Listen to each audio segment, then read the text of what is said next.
17 जून 2024। मीठे बच्चे, याद और पढ़ाई से ही डबल ताज मिलेगा, इसलिए अपने एम ऑब्जेक्ट को सामने रख दैवी गुण धारण करो। प्रश्न है, विश्व रचयिता बाप तुम बच्चों की कौन सी खिदमत करते हैं? उत्तर है, बच्चों को बेहद का वर्षा देकर सुखी बनाना यह खिदमत है।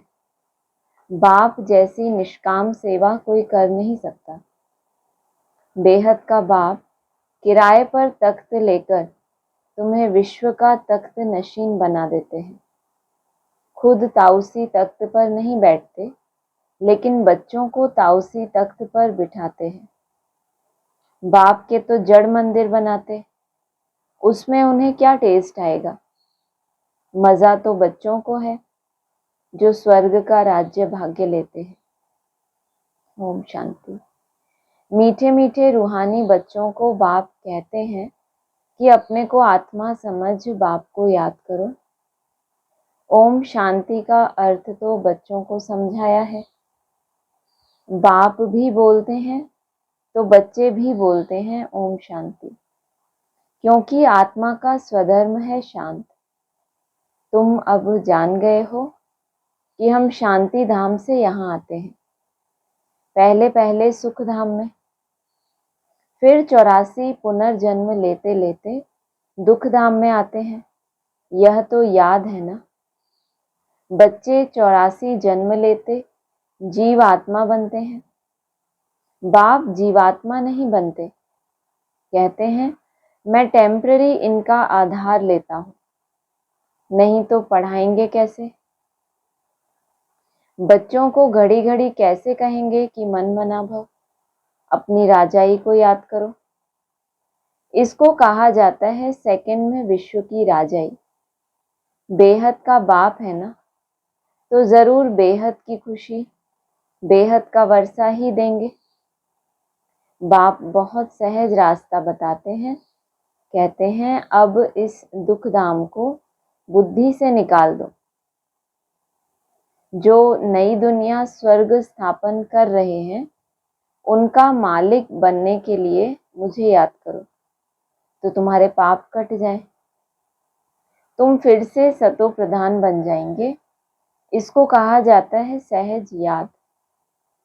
जैसे बच्चे लौकिक बाप को कितना सहज याद करते हैं, वैसे तुम बच्चों को बेहद के बाप को याद करना है। बाप ही दुख से निकाल सुख धाम में ले जाते हैं, वहां दुख का नाम निशान नहीं। बहुत सहज कहते हैं अपने शांति धाम को याद करो। जो बाप का घर वह तुम्हारा घर है, और नई दुनिया को याद करो, वह तुम्हारी राजधानी है। बाप तुम बच्चों की कितनी निष्काम सेवा करते हैं। तुम बच्चों को सुखी कर फिर वानप्रस्थ परम धाम में बैठ जाते हैं। बाप वानप्रस्थी कब होता है? प्रैक्टिकल में, जब बच्चों को सुखी करके फिर खुद परमधाम वानप्रस्थ में बैठ जाते हैं। तुम भी परमधाम के वासी हो, उसको निर्वाण धाम वानप्रस्थ भी कहा जाता है। बाप आते हैं बच्चों की खिदमत करने, अर्थात वर्षा देने। यह खुद भी बाप से वर्षा लेते हैं। शिव बाबा तो है ऊंचते ऊंच भगवान, शिव के मंदिर भी हैं। उनका कोई बाप या टीचर नहीं है। सारी सृष्टि के आदि मध्य अंत का ज्ञान उनके पास है। कहाँ से आया? क्या कोई वेद शास्त्र आदि पढ़े? नहीं। बाप तो है ज्ञान का सागर, सुख शांति का सागर। बाप की महिमा और दैवी गुणों वाले मनुष्यों की महिमा में फर्क है। तुम दैवी गुण धारण कर यह देवता बनते हो। पहले आसुरी गुण थे। असुर से देवता बनाना यह तो बाप का ही काम है। एम ऑब्जेक्ट भी तुम्हारे सामने है। जरूर ऐसे श्रेष्ठ कर्म किए होंगे। कर्म अकर्म विकर्म की गति अथवा हर बात समझाने में 1 सेकंड लगता है। 1 सेकंड ही लगता है हर बात समझाने में बाप को। बाप तो समझाते ही रहते हैं, लेकिन आपकी आत्मा रूपी सुई की जब कट उतरती है तो आपको वो चीज को समझने में 1 ही सेकंड लगता है। बाप कहते हैं मीठे मीठे बच्चों को पाठ बजाना ही है। यह पाठ तुमको अनादि अविनाशी मिला हुआ है। तुम कितना बारी सुख दुख के खेल में आए हो, कितना बार तुम विश्व के मालिक बने हो। बाप कितना ऊंच बनाते हैं। परमात्मा जो सुप्रीम सोल है वह भी इतना छोटा है। वह बाप ज्ञान का सागर है। इतना छोटा है लेकिन है क्या? ज्ञान का सागर, जिसकी कोई गहराई नाप नहीं सकता। तुम प्रेम के, वह बाप ज्ञान का सागर है तो आत्माओं को भी आप समान बनाते हैं। तुम प्रेम के सागर, सुख के सागर बनते हो। क्या बोला? देवताओं का आपस में कितना प्रेम है, कभी झगड़ा नहीं होता। तो बाप आकर तुम्हें आप समान बनाते हैं और कोई ऐसा बना ना सके। खेल स्थूल वतन में होता है तो बाप को भी आप समान कहाँ बनाना पड़े? स्थूल वतन में। अव्यक्त वतनवासी होके वो हमें आप समान नहीं बनाते। पहले आदि सनातन देवी देवता धर्म, फिर उसके बाद देवता धर्म के बाद कौन सा धर्म?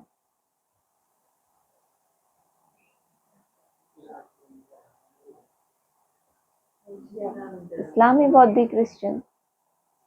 आदि नंबरवार इस मांडवे में या नाटकशाला में आते हैं। 84 जन्म तुम लेते हो।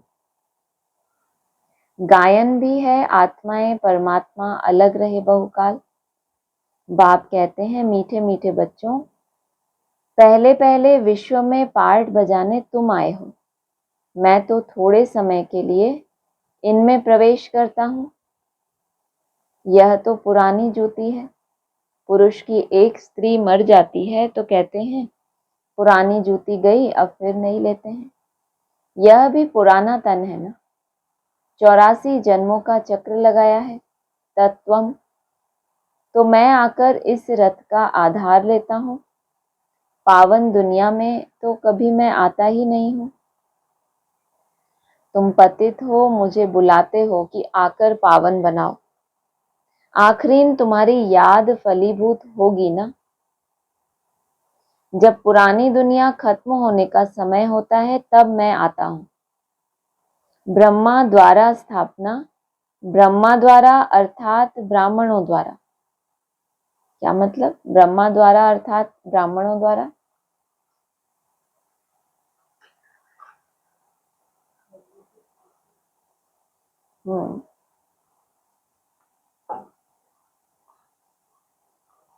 ब्रह्मा द्वारा अर्थात ब्राह्मणों के द्वारा, माना ब्राह्मण जो भी हैं उनमें कोई अव्वल नंबर होता है ना, जो पहले पहले बड़ी माँ माना बाप जिसको स्वीकार करे। लेकिन होता तो क्या है, जब बोला है ब्राह्मण बने बिगर प्रजापिता था क्या, तो है तो ब्राह्मण ही ना। तो ब्रह्मा द्वारा स्थापना माना ब्राह्मणों द्वारा। पहले चोटी ब्राह्मण, फिर क्षत्रिय। तो बायजोली खेलते हो। अब देही अभिमान छोड़ देही अभिमानी बनना है। तुम 84 जन्म लेते हो। मैं तो एक ही बार सिर्फ इस तन का लोन लेता हूँ, किराए पर लेता हूँ। हम इस मकान के मालिक नहीं हैं। किस मकान के? जिस तन का आधार लिया उसका मैं मालिक नहीं हूँ। क्या करते हैं इनको तो फिर भी हम छोड़ देंगे। किराया तो देना पड़ता है ना। छोड़ तो देंगे लेकिन कुछ ना कुछ किराया तो देना पड़ता है ना। बाप भी कहते हैं मैं मकान का किराया देता हूँ। बेहद का बाप है, कुछ तो किराया देते होंगे ना। यह तख्त लेते हैं तुमको समझाने के लिए। ऐसा समझाते हैं जो तुम भी विश्व के तख्त नशीन बन जाते हो। किराए के मकान में बैठ के बाबा तुमको क्या बना देते हैं? विश्व का मालिक। मैं नहीं बनता, खुद कहते हैं मैं नहीं बनता हूं तख्त नशीन। तख्त नशीन अर्थात ताउसी तख्त पर बिठाते हैं। शिव बाबा की याद में ही सोमनाथ का मंदिर बनाया है। बाप कहते हैं इससे मुझे क्या टेस्ट आएगी, तुमने मंदिर बनाया, इतना उसको सजाया, इतने जवाहरात लगाए, उससे मुझे कोई टेस्ट आएगा हद के हीरे जवाहरातों से। बाप कहते हैं इससे मुझे क्या टेस्ट आएगी, जड़ पुतला रख देते हैं। दुनिया दीवानी हुई जा रही है उन मूर्तियों के लिए, बाबा कह रहे हैं जड़ पुतला रख रखा है, मुझे क्या टेस्ट आएगी। मजा तो तुम बच्चों को स्वर्ग में है, मैं तो स्वर्ग में आता ही नहीं हूँ। फिर भक्ति मार्ग जब शुरू होता है तो यह मंदिर आदि बनाने में कितना खर्चा किया, फिर भी चोर लूट ले गए। क्या हुआ, कितना खर्चा किया सोमनाथ के मंदिर में, कौन लूट ले गया, कौन सा चोर, गजनबी। रावण के राज्य में तुम्हारा धन दौलत आदि सब खलास हो जाता है। अभी वह ताउसी तख्त है, बाप कहते हैं जो हमारा मंदिर बनाया हुआ था वह मोहम्मद गजनबी आकर लूट ले गए। भारत जैसा सॉल्वेंट और कोई देश नहीं, इन जैसा तीर्थ और कोई बन नहीं सकता।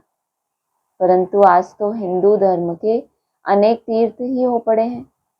वास्तव में बाप जो सर्व की सद्गति करते हैं, तीर्थ तो उनका होना चाहिए। यह भी ड्रामा बना हुआ है, समझने में बहुत सहज है परंतु नंबरवार ही समझते हैं, क्योंकि राजधानी स्थापन हो रही है। स्वर्ग के मालिक यह लक्ष्मी नारायण है। यह है उत्तम से उत्तम पुरुष, जिनको फिर देवता कहा जाता है। दैवी गुण वाले को देवता कहा जाता है। यह ऊंच देवता धर्म वाले प्रवृत्ति मार्ग के थे। उस समय तुम्हारा ही प्रवृत्ति मार्ग रहता है। बाप ने तुमको डबल ताजधारी बनाया, रावण ने फिर दोनों ही ताज उतार दिए।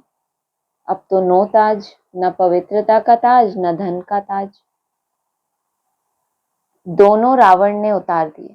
फिर बाप आकर तुमको दोनों ताज देते हैं, इस याद और पढ़ाई से।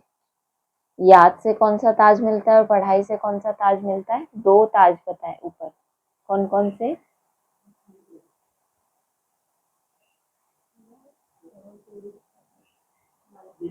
दो ताज कौन से बताया अभी अभी पिछली, दूसरा धन का, अभी जो बाबा ने बताया पवित्रता। अब तो नहीं, नो ताज, ना पवित्रता का ताज ना धन का ताज, दोनों रावण ने उतार दिए।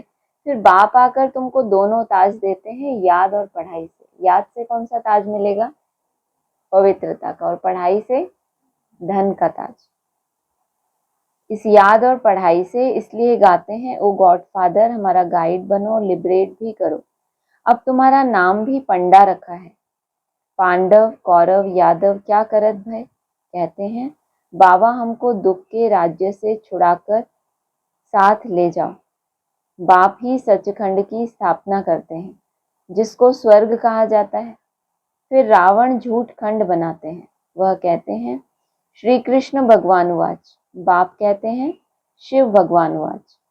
भारतवासियों ने नाम बदल दिया तो सारी दुनिया ने बदल दिया। श्री कृष्ण तो देहधारी है, विदेही तो एक शिव बाबा है। अभी बाप द्वारा तुम बच्चों को माइट मिलती है, सारे विश्व के तुम मालिक बनते हो। सारा आसमान धरती तुमको मिल जाती है। कोई की ताकत नहीं जो तुमसे छीन सके पौना कल्प। कब तक, आधा कल्प नहीं, कितना, 3/4, किसी की ताकत नहीं है जो तुमसे छीन सके। उन्हों की तो जब वृद्धि होकर करोड़ों की अंदाज में हो तब लश्कर ले आकर तुमको जीते। कौन कौन,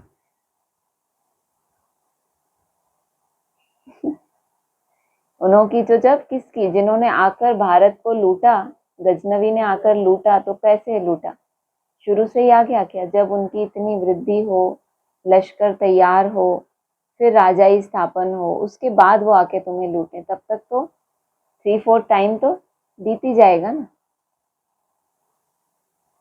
बाप बच्चों को कितना सुख देते हैं, उनका गायन ही है दुख हरता सुख करता। इस समय बाप तुमको कर्म अकर्म विकर्म की गति बैठ समझाते हैं। रावण राज्य में कर्म विकर्म बन जाते हैं, सतयुग में कर्म अकर्म हो जाते हैं। अभी तुमको एक सतगुरु मिला है जिसको पतियों का पति कहते हैं, क्योंकि वह पति लोग भी सब उसको याद करते हैं। तो बाप समझाते हैं यह कितना वंडरफुल ड्रामा है। इतनी छोटी सी आत्मा में अविनाशी पार्ट भरा हुआ है जो कभी मिटने वाला नहीं। इनको अनादि अविनाशी ड्रामा कहा जाता है। God is one. रचना अथवा सीढ़ी और चक्र सब एक ही है। क्या? रचना अथवा सीढ़ी या चक्र। सीढ़ी में भी 4 युगों का राज है और चक्र में भी क्या दिखा है? चारों युगों का राज। तो ये सब एक ही है। न कोई रचता को न रचना को जानते हैं। ऋषि मुनि भी कह देते हम नहीं जानते। अभी तुम संगम पर बैठे हो, तुम्हारी माया के साथ युद्ध है, वह छोड़ती नहीं है। बच्चे कहते हैं बाबा माया का थप्पड़ लग गया। बाबा कहते हैं बच्चे की कमाई चट कर दी। तुम्हें भगवान पढ़ाते हैं तो अच्छी रीति पढ़ना चाहिए। ऐसी पढ़ाई तो फिर 5000 वर्ष के बाद ही मिलेगी। अच्छा, मीठे मीठे सिकी लदे बच्चों प्रति माता पिता बाप दादा का याद प्यार गुड मॉर्निंग। रूहानी बाप की रूहानी बच्चों को नमस्ते। रूहानी बच्चों की रूहानी बाप दादा को नमस्ते। धारणा के लिए सार है, इस दुखधाम से बुद्धि योग निकाल नई दुनिया स्थापन करने वाले बाप को याद करना है। सतो प्रधान बनना है। बाप समान प्रेम का सागर, शांति और सुख का सागर बनना है। कर्म अकर्म और विकर्म की गति को जान सदा श्रेष्ठ कर्म करने हैं। वरदान है सदा उमंग उत्साह में रहे, मन से खुशी के गीत गाने वाले अविनाशी खुश नसीब भव। सदा उमंग उत्साह में रहकर मन से खुशी के गीत गाने वाले अविनाशी खुश नसीब भव। आप खुश नसीब बच्चे अविनाशी विधि से अविनाशी सिद्धियां प्राप्त करते हो। आपके मन से सदा वाह वाह की खुशी के गीत बजते रहते हैं। वो लोग तो क्या करते हैं दुनिया में, ज्यादा समय दुखी रहते हैं तो कोई प्रोग्राम करते हैं तो अच्छे अच्छे गीत बजाते हैं और क्या समझते हैं हम कितने खुश हैं, हम कितने। और तुम क्या करते हो? अविनाशी विधि, बाप को याद करके आत्मा में वो खुशी पैदा हो जाए जो जन्म जन्मांतर वो क्या रहे, खुशी में ही रहे। आपके मन से सदा वाह वाह की खुशी के गीत बजते रहते हैं। वाह बाबा, वाह तकदीर और वाह मीठा परिवार, वाह श्रेष्ठ संगम का सुहावना समय, हर कर्म वाह वाह है। इसलिए आप अविनाशी खुश नसीब हो। आपके मन में कभी वाय और आय, एक तो क्या बोला,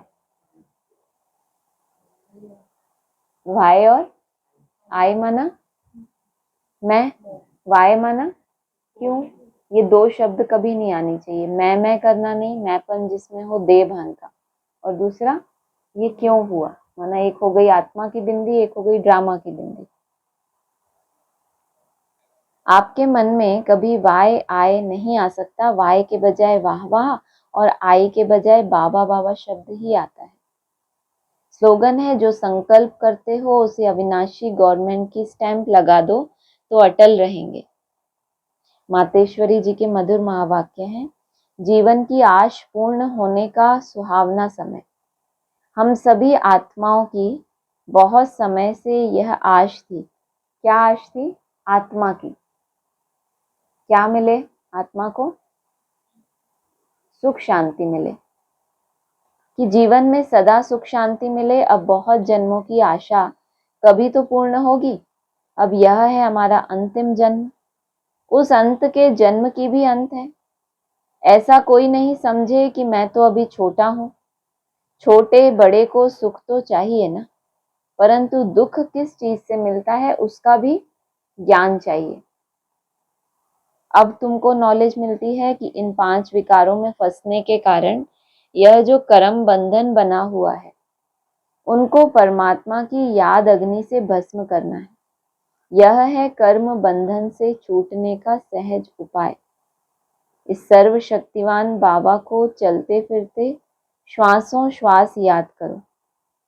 अब यह उपाय बताने की सहायता खुद परमात्मा आकर करता है, परंतु इसमें पुरुषार्थ तो हर एक आत्मा को करना है। परमात्मा तो बाप, टीचर, गुरु रूप में आए हमें वर्षा देते हैं, तो पहले उस बाप का हो जाना है, फिर टीचर से पढ़ना है, जिस पढ़ाई से भविष्य जन्म जन्मांतर सुख की प्रालब्ध मिलेगी, अर्थात जीवन मुक्ति पद में पुरुषार्थ अनुसार मर्तबा मिलता है। ना जीवन में रहते हुए मुक्त तो है, लेकिन आपका मर्तबा क्या है? प्रजा हो, साहूकार हो या राजाई में हो, और गुरु रूप में पवित्र बनाए मुक्ति देते हैं। तो इस राज को समझ ऐसा पुरुषार्थ करना है। यही टाइम है पुराना खाता खत्म कर नई जीवन बनाने का। इसी समय जितना पुरुषार्थ कर अपनी आत्मा को पवित्र बनाएंगे, उतना ही शुद्ध रिकॉर्ड भरेंगे। अभी क्या हो रहा है? रिकॉर्ड भर रहा है। तो जितना अभी याद करेंगे उतना शुद्ध आपका क्या भरेगा? रिकॉर्ड तो भरना ही है, चाहे शुद्ध हो चाहे अशुद्ध हो। और अनेक जन्म वो रिकॉर्ड प्ले होना है, उसमें फिर आप कोई इंटरफेयर नहीं कर सकते कि मेरा ऐसा जन्म क्यों हुआ, ऐसा क्यों हुआ। वो तो रिकॉर्ड एक बार भर गया आपके अंदर, फिर जन्म जन्मांतर आपको ऐसे ऐसे जगहों पर जन्म लेना है, जहां आपको अपने कर्मों के अनुसार, यहाँ के पुरुषार्थ अनुसार सुख या दुख मिलने ही वाला है। सारे कल्प का मदार इस समय की कमाई पर है। देखो, इस समय ही तुम्हें आदि मध्य अंत का ज्ञान मिलता है। हमको 100 देवता बनना है और अपनी चढ़ती कला है, फिर वहां जाके प्रालब्ध भोगेंगे। वहां देवताओं को बाद का पता नहीं पड़ेगा कि हम नीचे गिरेंगे। सतयुग में देवताओं को अगर ये पता चल जाए कि हम त्रेता में नीचे गिर जाएंगे तो क्या होगा? सतयुग के सुख भोग पाएंगे? वहां भी टेंशन हो जाएगी कि अरे बस थोड़े टाइम का सुख है। तो उनको ये पता नहीं होगा कि हम गिरेंगे। अगर यह पता होता कि सुख भोगना फिर गिरना है, तो गिरने की चिंता में सुख भी भोग नहीं सकेंगे। तो यह ईश्वरीय कायदा रचा हुआ है कि मनुष्य सदा चढ़ने का पुरुषार्थ करता है, अर्थात सुख के लिए कमाई करता है। परंतु ड्रामा में आधा आधा पार्ट बना पड़ा है। सुख भोगते भोगते आत्मा फिर नीचे गिर जाती है। पुरुषार्थ करके इतना सुख अर्जित करते हैं, लेकिन फिर वो सुख को भोगते भोगते आत्मा नीचे गिरती है। लौकिक में भी तो ऐसे ही होता है। कोई बहुत गरीब है, बहुत मेहनत करते हैं ईमानदारी से, एकदम खून पसीने की, और अमीर बनते हैं। फिर क्या होता है? सुख भोगते भोगते वापस फिर वो संस्कार रहता है ऐसा जो पहले था उनका पुरुषार्थ का, फिर धीरे धीरे वापस नीचे ही गिरते जाते हैं। तो जिस राज को हम जानते हैं, परंतु जिस समय सुख की बारी हो तो पुरुषार्थ कर सुख लेना है, यह है पुरुषार्थ की खूबी। माना पुरुषार्थ करते करते भी आपको सुख मिले, पुरुषार्थ आपको लोड ना लगे कि ये कहाँ से इतना लोड लेके चल रहे हैं हम। तो ये है असली सुख। अगर किसी को लगता है बस आराम ही सुख है, पड़े पड़े रहें बस, किसी को वही सुख है, तो वो उसकी अपनी मेंटेलिटी है। वास्तव में वो सुख कहीं से भी नहीं है। तो पुरुषार्थ कर सुख लेना है, यह है पुरुषार्थ की खूबी। एक्टर का काम है एक्ट करने समय संपूर्ण खूबी से पार्ट बजाना। एक्टर का क्या काम है? क्या काम है एक्टर का? अभी बोला, आप आउट हो गए। किसने सुना?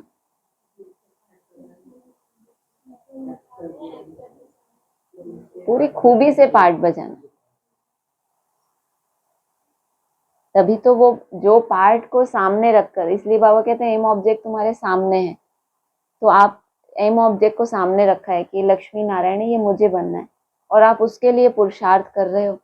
तो वो एक्ट भी कैसी होनी चाहिए? आपके पुरुषार्थ में, कहते हैं ना लालने के पांव पालने में ही दिखाई दे। अभी वो बच्चा पालने में है, तो ही उस बच्चे के चलन उस पालने में ही दिखाई दे कि अच्छा ये बनने वाला है।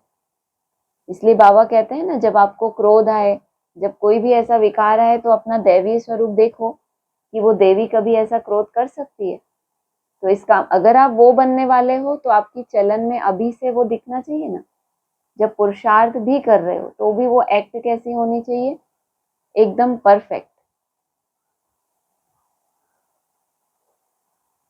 एक्ट करने समय संपूर्ण खूबी से पार्ट बजाना, जो देखने वाले वाह वाह करें।